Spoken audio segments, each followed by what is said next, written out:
This seemingly harmless ball for the uninitiated looks like any old piece of metal, a cannonball or a small wrecking ball maybe. But if you had the misfortune to handle this incorrectly, you would most certainly have a painful and horrible death. Sadly, 2 people had such an experience, and more would die prematurely of cancer over subsequent decades. And arguably, the 2 incidents showed how you can't take for granted a material with the potential of going supercritical at the drop of a hat. Unsurprisingly, the item in question would gain the name the Demon Core. But what was this innocuous looking item? This subject has been covered before by someone I know, but I found this story really interesting and I had to do a video about it. I've included the link in the video description if you'd like to check it out once you finish watching this video. Like many of my atomic videos, our story starts during the Second World War and the Manhattan Project. The Demon Core, or Rufus as it was originally nicknamed, was intended to be used in a 3rd atomic bomb to be dropped on Japan, a weapon that was never needed. On the 15th of August, Japan surrendered after 2 atomic bombs being detonated over Hiroshima and Nagasaki. The core was similar to the one used in the Fat Man bomb dropped on Nagasaki, consisting of 3 pieces, 2 plutonium-gallium hemispheres separated by a ring. The plutonium core was refined and hot-pressed into its ominous spherical shape at Hanford and shipped to the Los Alamos laboratory for preparation for use in an implosion-type bomb. Once assembled, it was designed to be 5% below critical mass, leaving the core somewhat safe. However, 5% was to ensure that when needed it could be used to make a very large explosion easily. But one deadly side effect was that this left very little margin for error. You see, once the core went critical, it would be in a perfect state of equilibrium, no increase or decrease in power.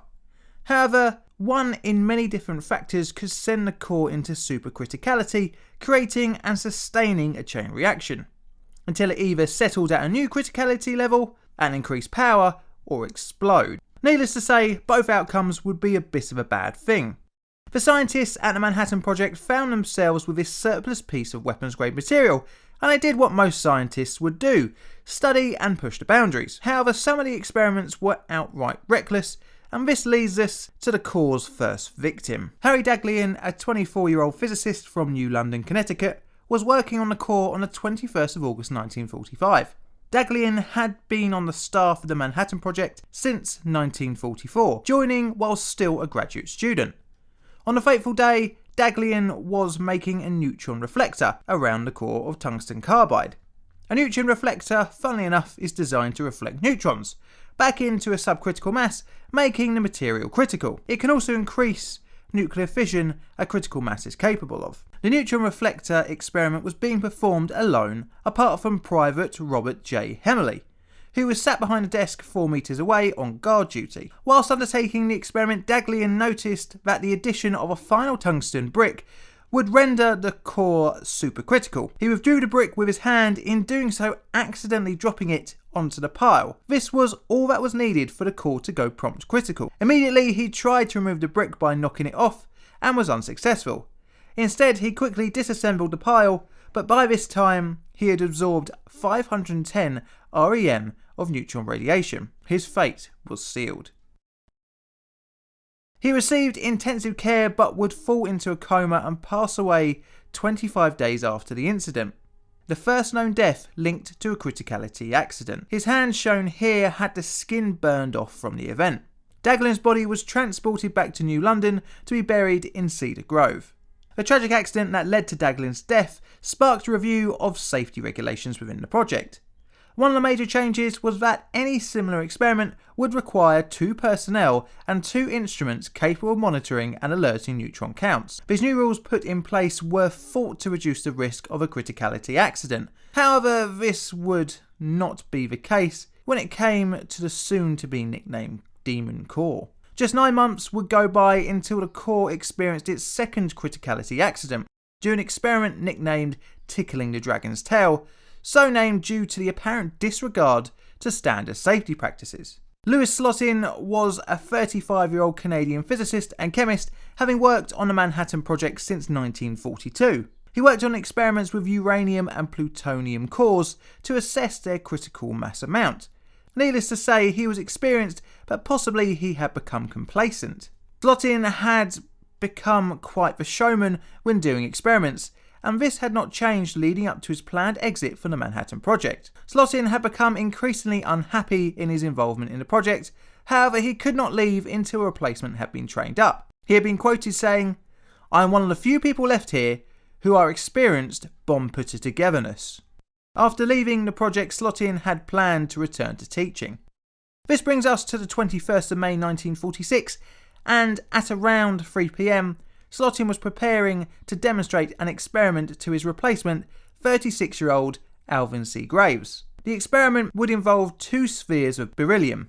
The 2 parts put together around the core would create a neutron reflector, and the experiment was used to create one of the first steps in a fission reaction. One half of the beryllium sphere had a small hole in the top of it to allow an operator to hold onto it to enable manual lowering, and shims were used to prevent the 2 halves from touching, which would cause a criticality accident.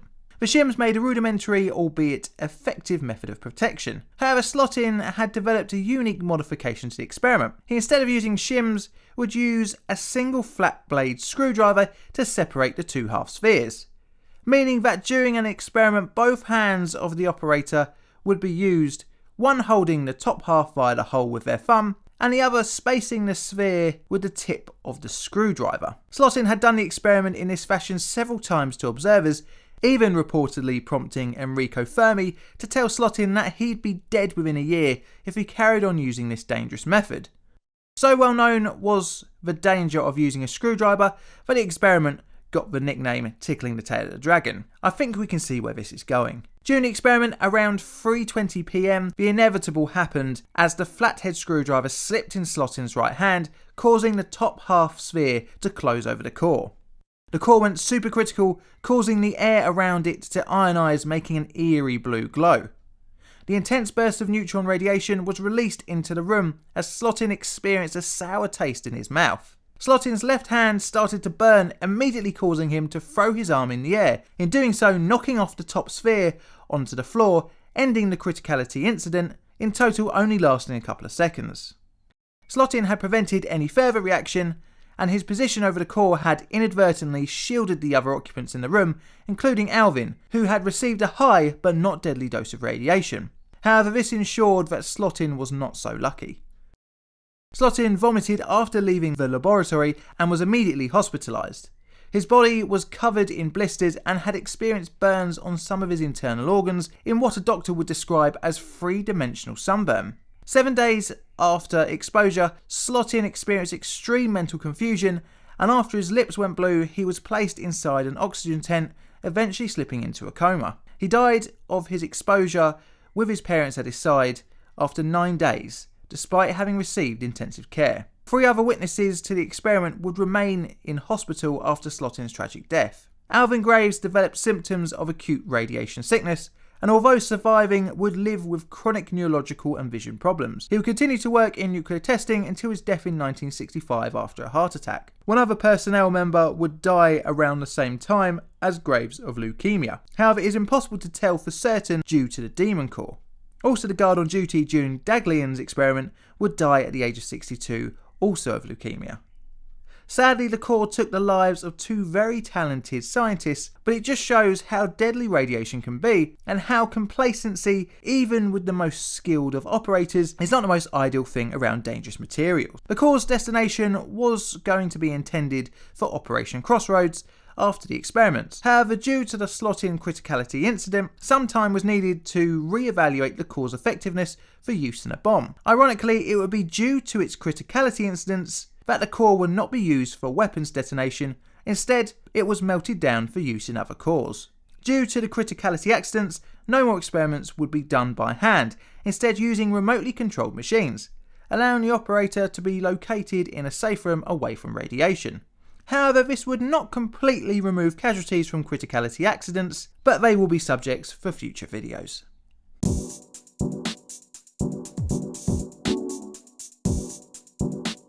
Thanks for watching, I hope you enjoyed the video.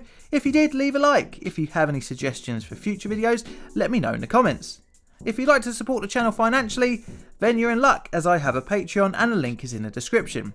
And all that's left to say is thank you for watching.